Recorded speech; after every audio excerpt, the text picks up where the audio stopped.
Sempre muito gentil, Rafael. E aí, professor, o que o senhor acha do...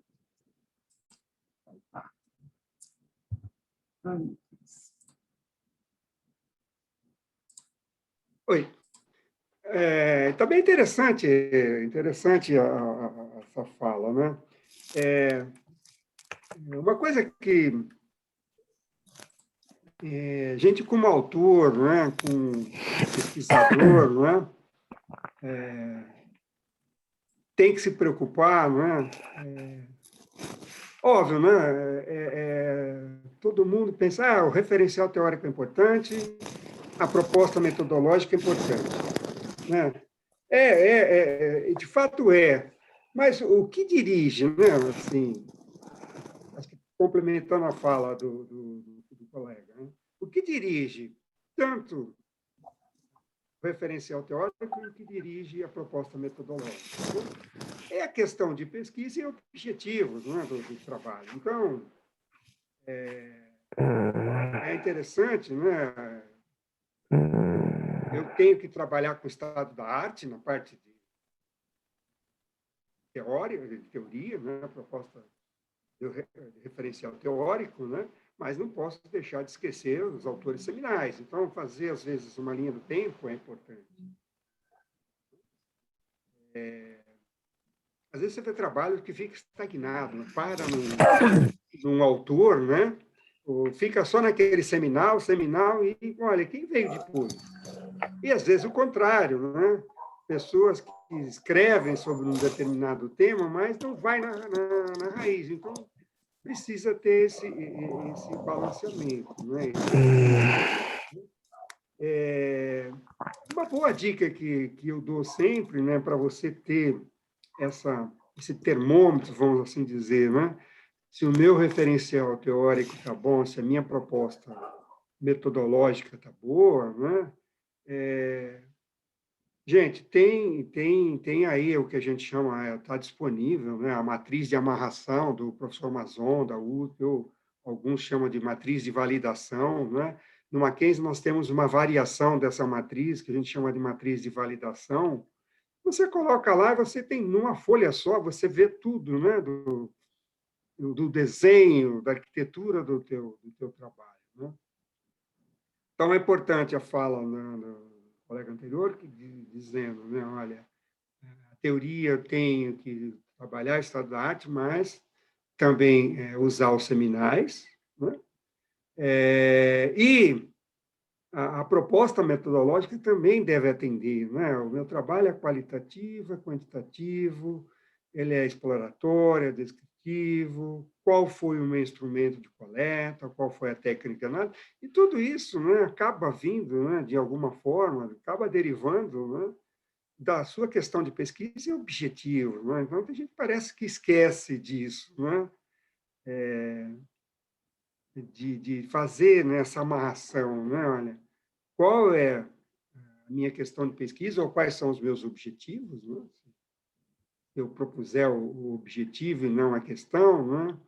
E como eu vou desenvolver o capítulo de aporte teórico e de proposta metodológica em função dessa questão de pesquisa e objetivo. Então, parece uma receita simples, né? Mas, às vezes, a gente vê proposta de artigo que não atende essa simplicidade, né? Então, fica aí com uma dica, né? Também.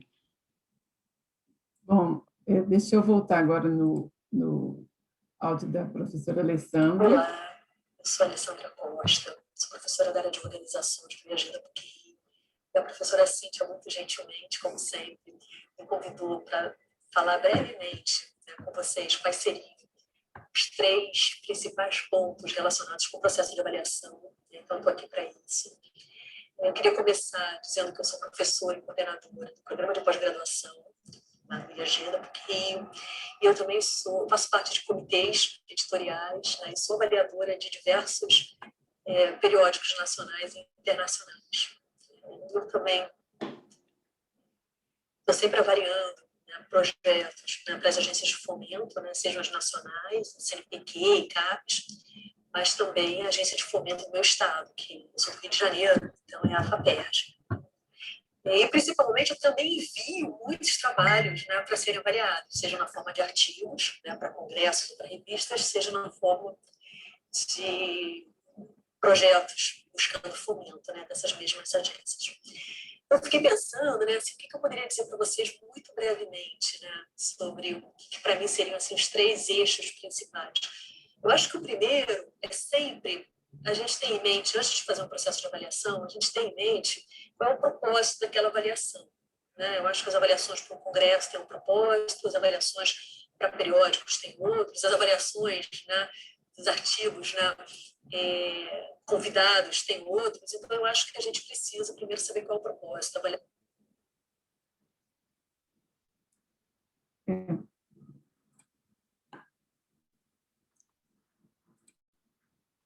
O vídeo dela, eu acho que houve uma falha.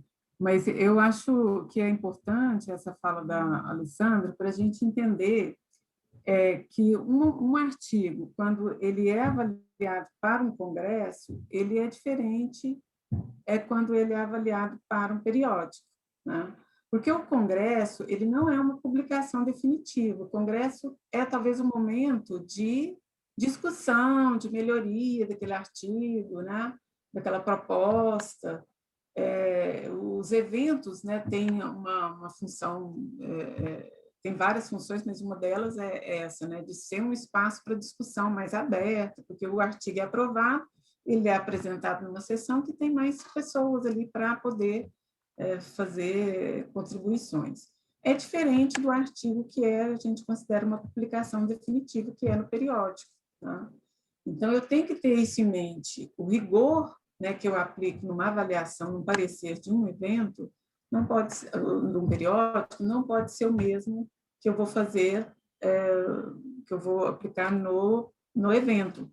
E para as agências de fomento, a mesma coisa. Se eu avalio um projeto de pesquisa, né, com bolsa de produtividade, ou então para um projeto de demanda universal, para um projeto de PIBIC, eles são diferentes, né? A gente tem que ter isso em mente. Um projeto de PIBIC é de um professor que já é doutor, já é mestre, mas fundamentalmente é um projeto de iniciação científica que está ali começando a brotar, né? Então, a gente tem que pensar nessas diferenças também, não é, professor? Sim, essa é uma coisa também que às vezes me aborrece um pouco, né? Você vê a pessoa sendo rígida, né, num trabalho de iniciação científica, né?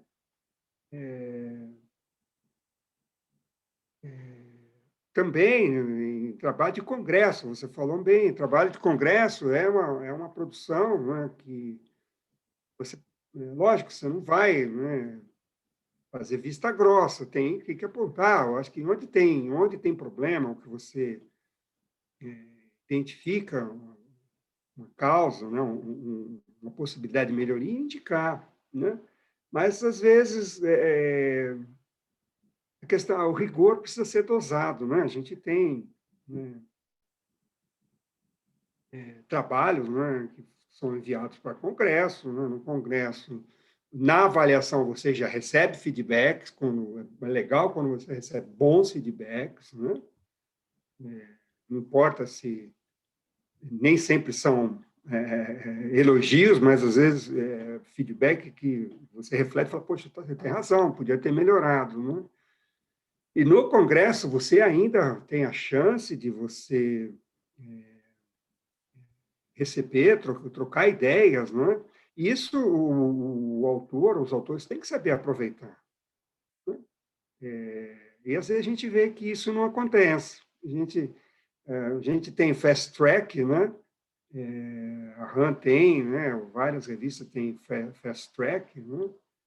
E a gente vê que a pessoa praticamente manda o artigo como ele foi, né, apresentado no Congresso. Então, perde-se a chance de incorporar, né, melhorias já da avaliação recebida no Congresso e também, né, possíveis melhorias durante a apresentação, né? quem de fato faz isso, né, está amadurecendo em termos, né, de publicação, né, vai amadurecendo, né, na forma de escrever, né? Então, acho que esses insights são bastante importantes da gente levar em conta, né? E também cabe, né, lógico, cabe ao avaliador, né? Uma coisa é avaliar congresso, outra coisa é avaliar artigo de revista, outra coisa é avaliar projeto da FAPESP, da CAPES, do CNPq, né? Porque ali você está vendo o seu colega, né? Quem é, você está vendo, é aberto, né? Você sabe, né? Quem são os proponentes, né? Mas nem por isso você não vai deixar de fazer, né? As recomendações adequadas, ou só porque é pessoa do meio, tem uma certa expressão que você vai deixar, né?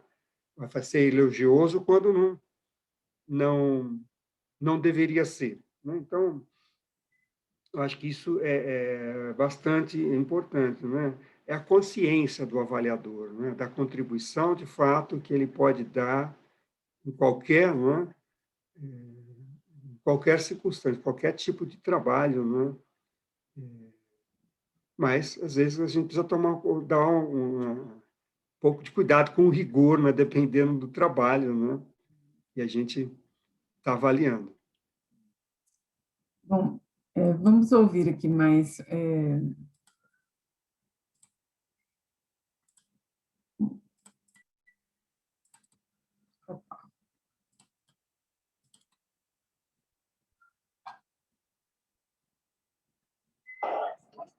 Boa tarde, tudo bem?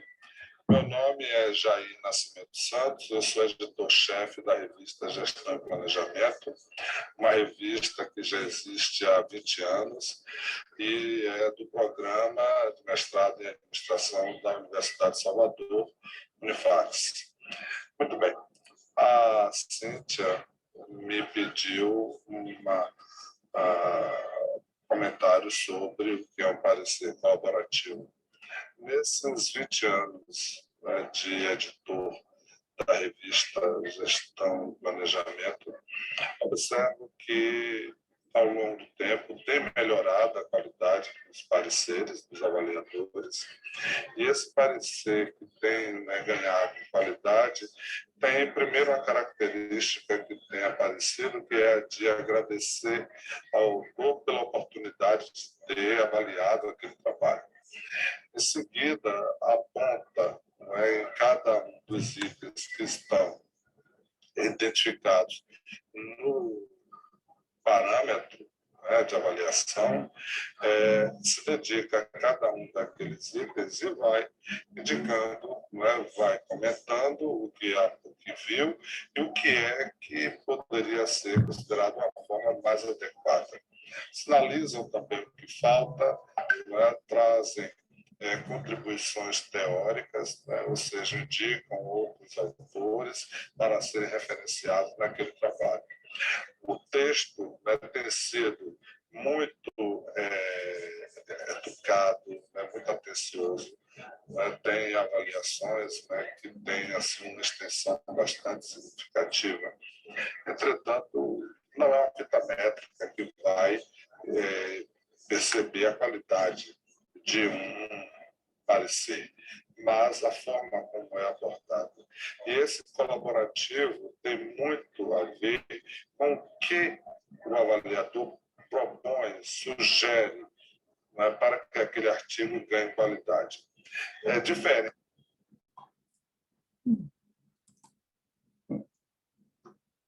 Eu não sei por que os vídeos estão cortando no final, mas, enfim, ele falou, né, a essência aí do professor Jair. Eu acho que a essência, né, de um parecer colaborativo essa linguagem. Nós já falamos disso aqui, o professor, né, Gilberto já falou, outros já falaram, mas é isso que vai caracterizar fundamentalmente um parecer contributivo, porque nós temos que reconhecer que o processo de avaliação ele tem em nós ainda um peso muito grande de sermos avaliados, né? O professor Gilberto Pérez usou a palavra empatia, né? Que é preciso de empatia. Então, quando nós estamos à prova, quando nós estamos sendo avaliados, nós já temos um sentimento assim de, né? Um sentimento de angústia, um sentimento assim, de um pouco de estresse. Então, receber, né, um parecer educado, com gentileza, é diferente. Mesmo que ele vá ser rejeitado, é diferente, né, do que você receber algo assim abrupto, né? Então, talvez a palavra aí mesmo seria a empatia. Pessoal, eu vou passar mais assim, uns 2 videozinhos, mas no final nós temos um slide que vai juntar todas essas falas, né, com os pontos principais, e nós vamos apresentar alguns exemplos, né, do que seria um parecer construtivo e de que seria um parecer não construtivo. Deixa eu ver aqui como que eu vou...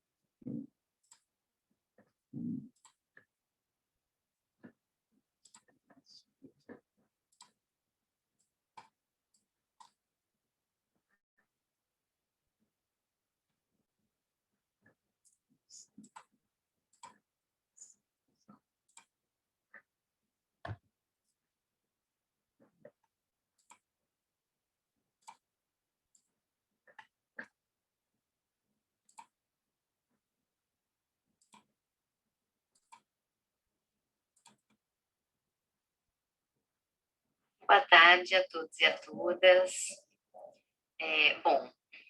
Eu sou editora da Revista Brasileira de Estudos Organizacionais, estou à frente da revista há aproximadamente 3 anos.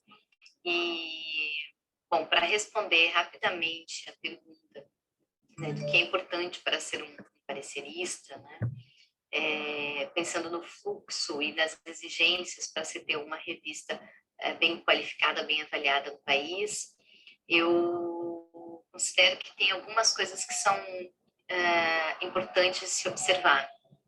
E vou falar desde o ponto de vista de editora. Acho que a primeira questão que para nós nos toca é a resposta, né? A resposta ao aceite de avaliar ou não um artigo. Então, assim que você, né, que a pessoa recebe o convite, ela tem, segundo o sistema de cada revista, um período para dizer se aceita ou não.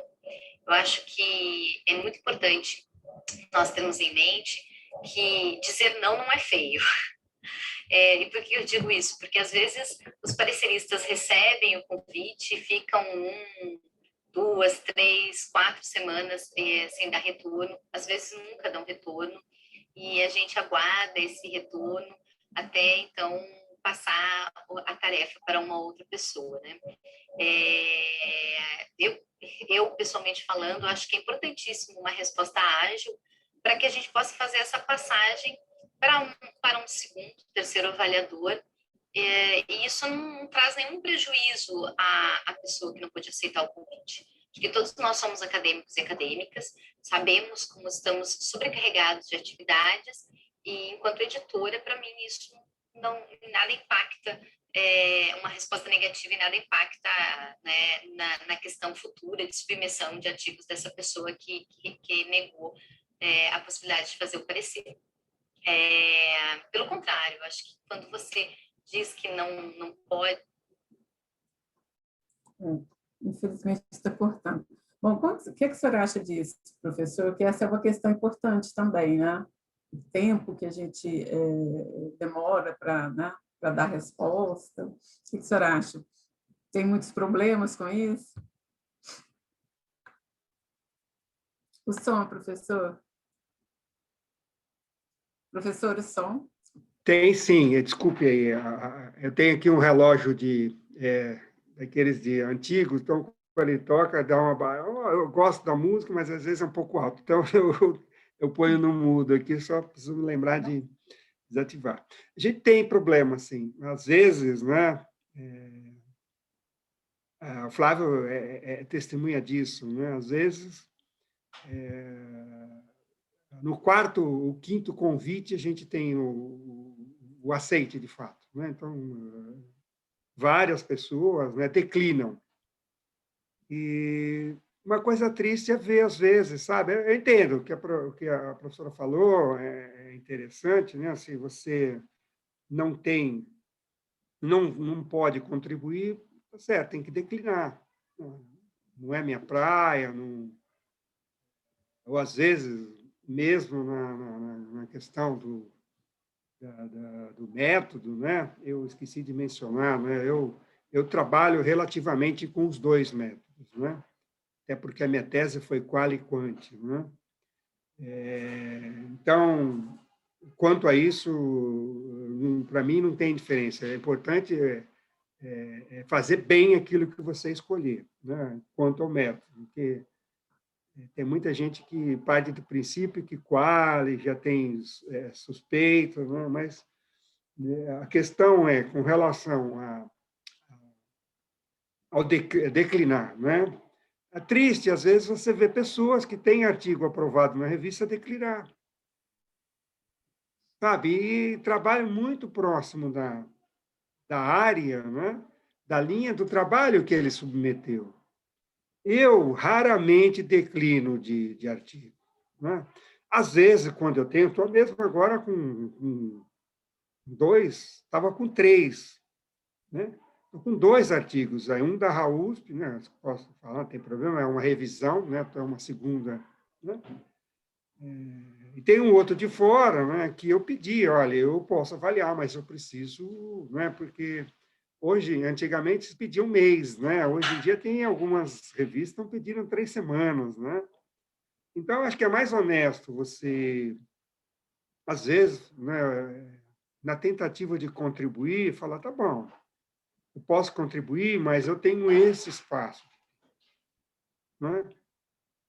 Agora, é uma incógnita, assim, eu tenho percebido, né? Alguns editores associados me relatam que às vezes é o 5º ou 6º convite, né? Aí você entra, eu vejo o histórico, né? De fato é isso mesmo. 5 a 6 avaliadores declinam, né? Do artigo para um 5º ou 6º, né? Convidado a aceitar. Então, eu acho legítimo se a pessoa, né, falar não, acho que não é de todo ruim, né? Mas tem que ser um não, né, honesto, né, um não consciente, olha, de fato não dá para contribuir, ou não tenho, eu tenho, olha, já tenho tantos artigos aqui, né, ou me dá mais um tempo ou não posso fazer. Agora, também é ruim quando a pessoa aceita, né, e você tem que ficar cobrando, né, pareceres, né? Principalmente quando se trata de edições especiais, né? Porque edições especiais a gente tem, né? Prazos, né? Para cumprir, né? Então, as duas coisas, né? Acho que são coisas que a gente precisa, né? Ter um pouco mais de consciência, né? Na hora de recusar, né? De declinar um convite, né? E tem que ser legítimo, tem que ser consciente, né? Mas, uma vez assumido, né, o compromisso, a menos que ocorra, né, às vezes pode ocorrer uma série, né? Olha, apareceu uma prioridade aqui, né? Então, me dá aí mais alguns dias. Acho que é honesto também. Então, essas duas coisas são importantes, né? E é amadurecimento do avaliador, né? Uma constatação, aí não é crítica nem é uma constatação, né? Parece que agora na pandemia, né, as pessoas estão muito ocupadas, né? Estão mais ocupadas. E aparentemente, tomando por mim, a gente está mesmo, né? Muito tempo online, né? Muitas atividades online. E eu acho que com isso, né, o número de recusas, né, para avaliar cresceu bastante, né? Então, É, eu acho que essa é uma questão assim, muito importante da gente ponderar, porque, veja bem, se eu envio, a cada um artigo que eu envio, eu estou ocupando o trabalho de 3 ou 4 pessoas, o editor-chefe, o editor associado e 2 avaliadores, e talvez um terceiro avaliador. Então, no mínimo, ali 3 ou 4 pessoas. Se eu faço 2 submissões por ano, ou 3 submissões por ano, já são 12 pessoas. Então, realmente, a gente tem que pensar bem antes de declinar. Imagine vocês uma revista, e as revistas, as revistas mais bem qualificadas no Brasil, aí, recebem uma média, a organização e sociedade recebe uma média de 600 papers por ano. Isso significa, então, 600 vezes, 1.800 pessoas envolvidas. Vocês acham que tem 1.000 pessoas disponíveis assim o tempo todo? Não tem. Então, a gente tem que pensar nessa contribuição também. Geralmente, alguns editores, né, pedem esse compromisso. Se você vai submeter, você tem que ficar disponível para avaliar também. A maioria deles fazem isso, né, porque tem que haver uma reciprocidade. Mas, por outro lado, também a gente pensa, né, como o professor Gilberto falou, se eu não tenho tempo, eu tenho que entender que aquele autor ou aquela autora está esperando, tem expectativa, né? E quantos de nós aí ficamos aí 3 meses, 4 meses, 5 meses, 6 meses esperando uma resposta, 1 ano, né? 1 ano e meio esperando uma resposta. E não é algo que o editor possa obrigar a pessoa a enviar rápido. Então, assim, é algo que a gente tem que ponderar mesmo com a responsabilidade e também com a empatia, né? De pensar que nós estamos ali, dando nossa contribuição, nós podemos dar nossa contribuição e, ao mesmo tempo, a gente está também ocupando, né, entre aspas, o trabalho de outras pessoas. Deixa eu compartilhar agora aqui o professor Davel, que é da Organizações de Sociedade.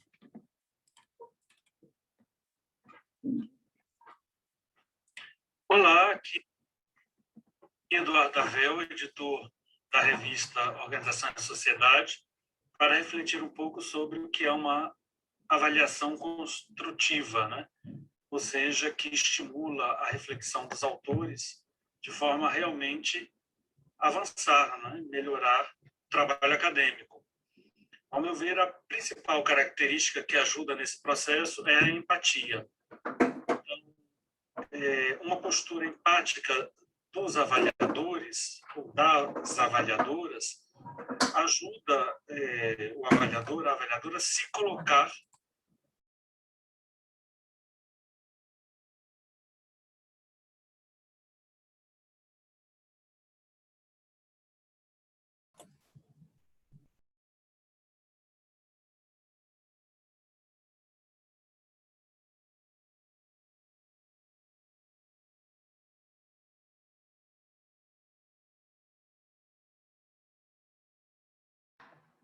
Cíntia, a gente está sem áudio. Sem o áudio.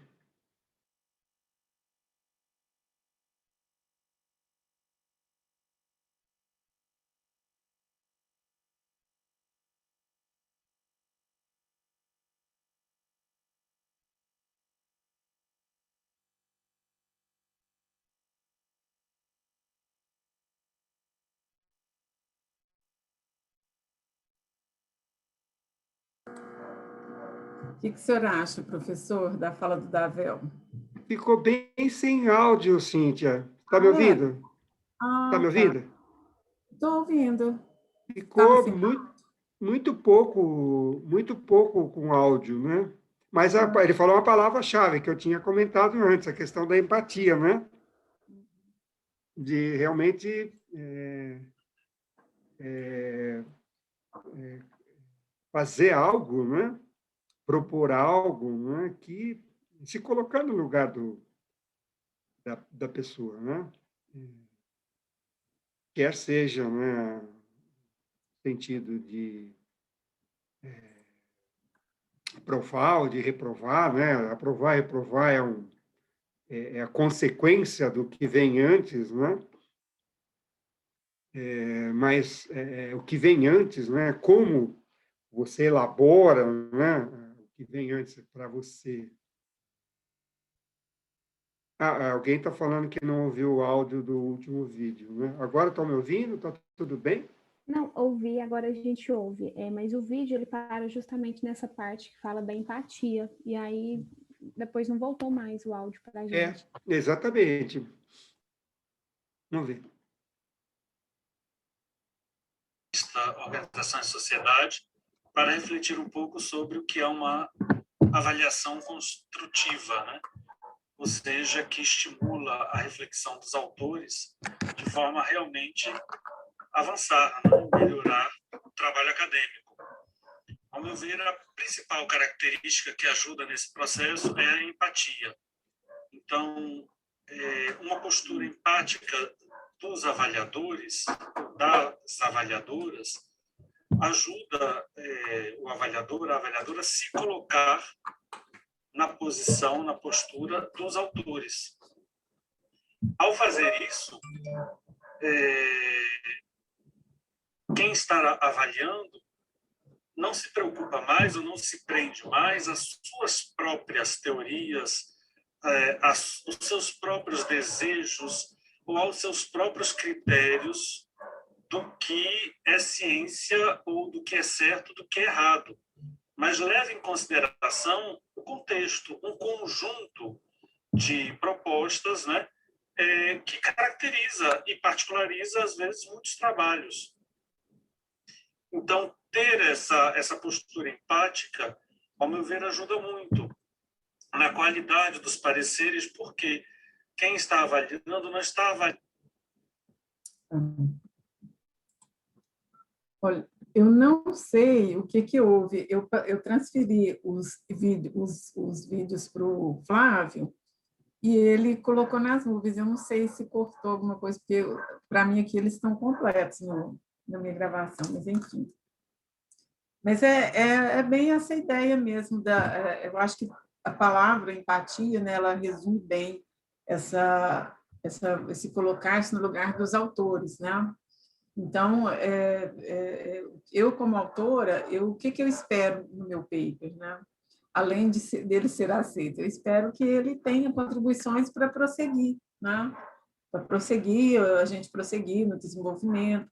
Porque eu conheço papers que levaram, aí, às vezes, 7 anos, né? Para ser aceito o paper. Eu acho que o do Rossoni já foi mais ou menos aí uns 5 anos, né? Que é aquele processo de desenvolvimento, né, de aprofundamento. Então, pensem vocês, avaliadores que ficam nesse processo com o autor durante aí muito tempo, né? Eu acho que é uma questão de empatia também, né? Considerando que é um trabalho, né, voluntário e que gasta muito tempo, né? A gente leva muito tempo, sim, sem dúvida. Deixa eu ver se eu consigo passar aqui agora um outro áudio para a gente...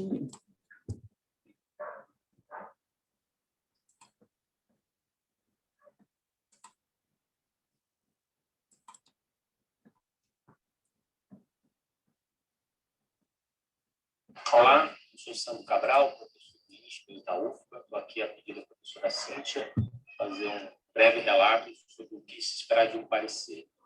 O parecer num periódico, né, ele deve apontar à autora, o autor, os autores, caminhos para que o trabalho, né, se enquadre nas normas editoriais da revista, sobretudo no que tange a qualidade e a pertinência do material que é enviado. É importante que os revisores eles consigam conduzir os autores a melhorar o trabalho, seja por meio de mais submissão, seja uma outra submissão, de maneira a que o artigo, né, ele consiga aportar uma contribuição significativa para o campo. E aí vem a pergunta, o que é uma contribuição significativa para o campo?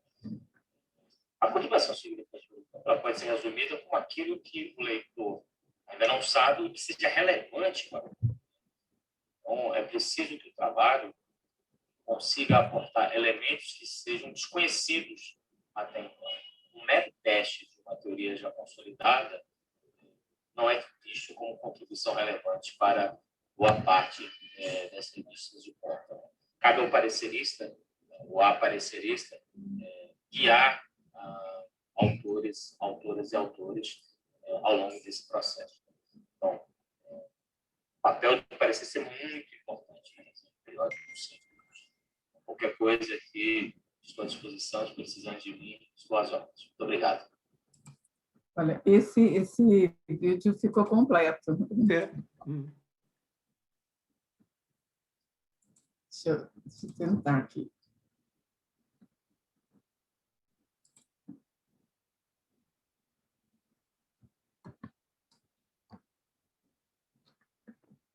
Olá, eu sou Sandro.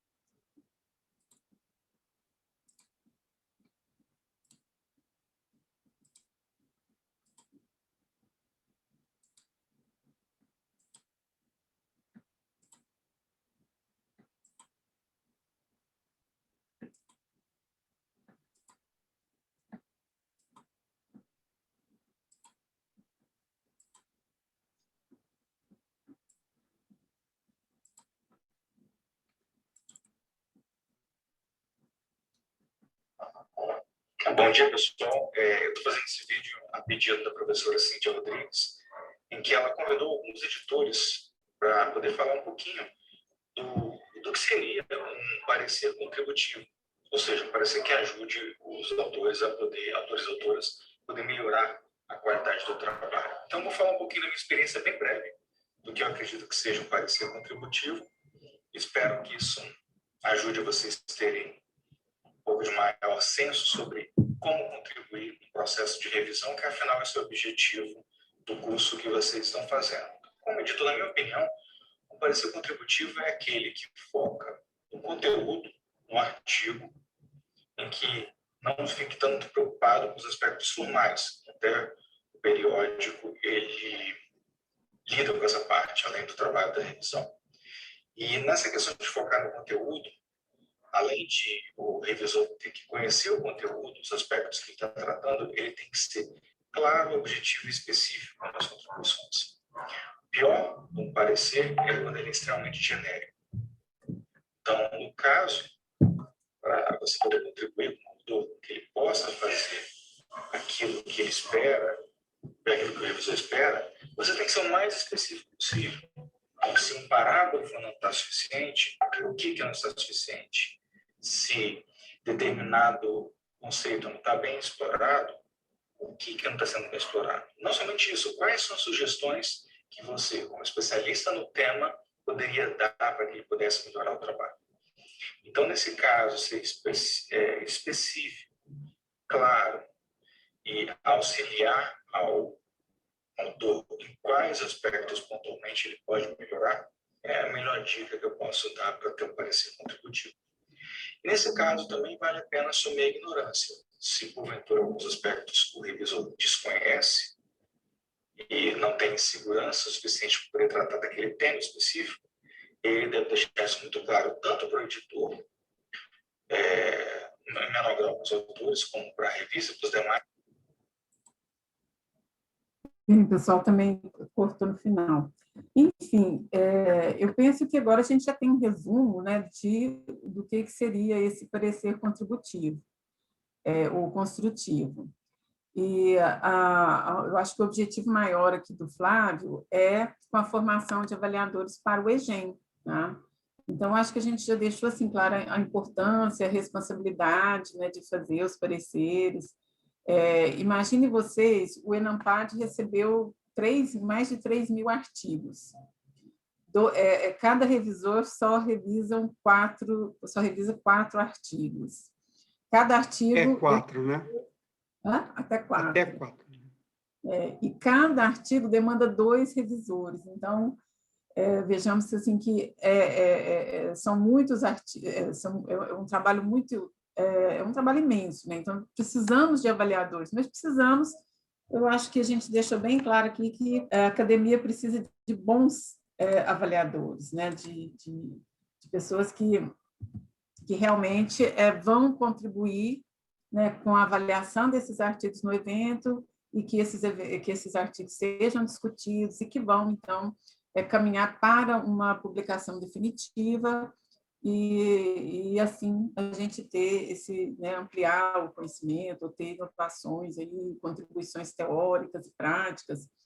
Então, quando a gente pensa, né, juntando em tudo que os editores falaram, e deixa eu só um comentário. Quando eu fui pedir para os meus colegas, né, esses vídeos, eu notei uma coisa: são raras as editoras-chefes, porque eu sempre procurei assim, os periódicos de ponta, né, que são avaliados aí em A2, no Brasil, né, P1, A2. Eu não encontrei mulheres, professor. Eu encontrei a autora, ela não pôde, encontrei a Deise, né, que gentilmente você colocou, e a Maria José, que era lá da RAI, mas não é mais, agora é um homem. Mas, então, o fato de... não é porque eu convidei só homens, não, é porque... porque há uma... E aí, como eu estudo gênero, professora, eu fiquei até meio preocupada. Assim, eu falei, eu vou ter que fazer uma pesquisa para ver o que está acontecendo aí, que as mulheres, se tem algum teto de vidro aí para as mulheres não serem editoras-chefes. Editoras associadas são muitas, né? Mas editoras-chefes, geralmente, aqui no Brasil, têm sido homens, eu não sei lá fora. Mas por isso que só tem a maioria de homens, não é porque eu escolhi, não, tá, pessoal? Então, aí estão alguns pontos, né, para a gente pensar em elaborar um parecer construtivo, sempre pensando se a minha ideia é aprovar, ou se a minha decisão é de aprovar, ou a minha decisão ou recomendação é de rejeitar, ainda assim eu devo pensar nesse parecer construtivo. Ainda assim eu devo tomar esses cuidados que estão listados aí, né? É sempre, né, começar já agradecendo a oportunidade de ler e avaliar o manuscrito, aquele paper. Todo paper deve ter algum ponto específico, né, que a gente possa elogiar, que seja relevante, né, às vezes o tema, às vezes a abordagem, né? Então, mesmo se a gente vá rejeitar, procure colocar um ponto forte, manter mais o foco assim, na pesquisa, o que essa pesquisa, né, poderia produzir.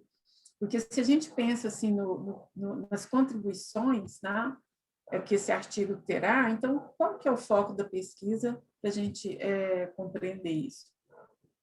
A gente assumir a nossa posição epistemológica, metodológica, mas a gente tem que considerar a pluralidade de ideias também.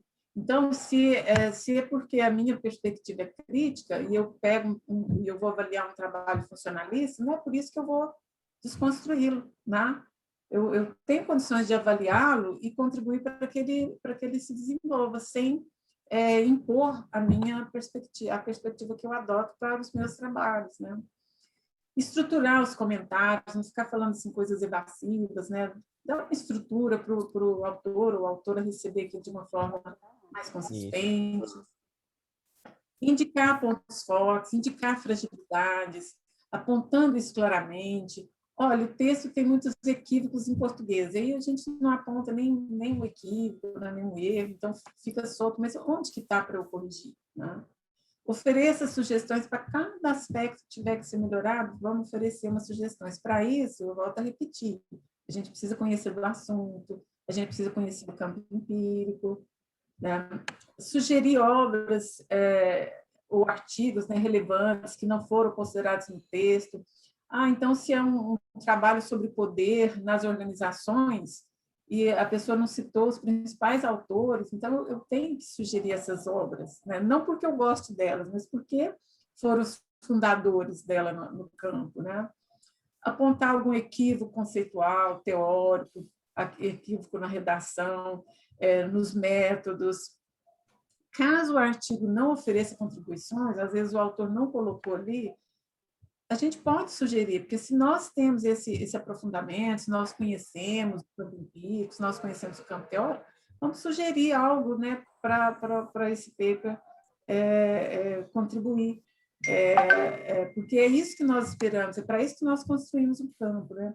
Encorajar, né? Encorajar o autor a prosseguir na pesquisa, encorajar ele a prosseguir na melhoria do artigo, que não é por apontarmos os problemas, né, as fragilidades, ou mesmo rejeitar, que a gente vai desencorajar essa pessoa, né, a ir cada vez mais adiante e trazer, né, contribuições para o campo.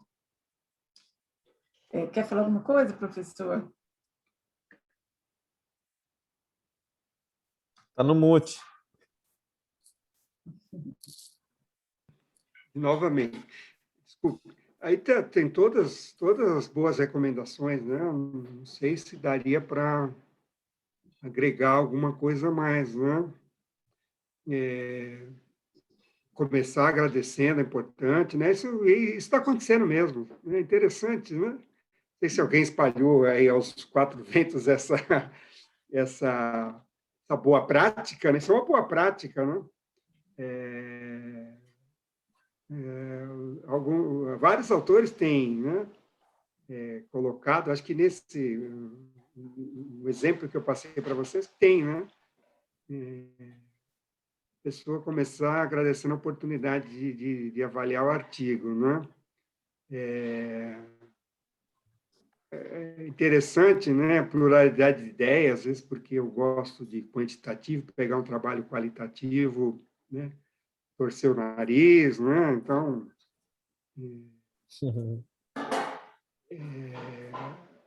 aceitar, né, o diferente, né? E aprender, né? Muitas vezes aprender, né? Com o diferente. Às vezes fazer um esforço, né? Às vezes eu não conheço todas as técnicas todas as técnicas quantitativas, conheço algumas, né? Mas às vezes para avaliar tem o Bido lá, né? No Mackenzie tem o professor Bido que às vezes eu tiro alguma dúvida com ele e vou em frente, né? Peço uma ajuda, né? Então acho que é importante você aceitar a pluralidade, né? de tanto teórica como metodológica, né? E fazer sugestões, né? Fazer sugestões até você onde acha que dá para fazer sugestões, né? Tem que ser honesto nas sugestões também. Não adianta você sugerir algo que você não sugeriria para você. Então, você volta naquela questão, né? Então, é interessante você fazer sugestões, né? De melhorias, né? Muitas vezes, né, como avaliador, a gente vê o autor peca na parte de fechamento, né? Ou peca na parte de análise, né? Não resgata a teoria. Isso dá para consertar, né? Você não pode reprovar um trabalho, né? Mas tem que indicar essas possibilidades de melhora, né? E assim como os equívocos, né? E às vezes equívoco, às vezes é omissão. Às vezes você pega artigo e no capítulo de proposta metodológica não tem não tem sequer um autor, a pessoa só explica que é quantitativo, que é qualitativo, que é exploratório, não diz por quê. Né? Acho que muito, né, de quem avalia, né, espera a comunicação do autor. Né? Olha, meu trabalho é qualitativo, é quantitativo por quê? Enquanto não tem, cobra dele. Olha, por que você fez? Tem que explicar, tem que falar por quê. Né? Então, essas coisas são interessantes. Né? Artigos não relevantes que você conheça, que eventualmente foram emitidos, né? Não adianta vir com aquela, olha, falta artigos relevantes, né? Ou precisa de complemento de teoria. Olha, precisa do quê? Né? Então, acho que isso é interessante. Um último aspecto que é interessante também da avaliação é o balanceamento entre revistas nacionais e estrangeiras, né? A gente tem área, né, que tem bons periódicos nacionais, né, que a gente pode deve aceitar, né, achar que é importante, né? E, eventualmente, até bons livros-textos, né? Como você mesmo falou, Cíntia, aí, questão de poder, né? Tem excelentes autores com livros aí, né? Nesta área, né? Então, também, né? Não ser extremista, assim, falar, olha, não, você usou artigo revista nacional, você usou muito livro, depende. Então, são coisas, né, tem situações que tem que ter um balanceamento, né, para você fazer. Não vir com preconceito também, sabe? Às vezes o avaliador tem que estar aberto também, né? Aprender. Então é isso. Bom,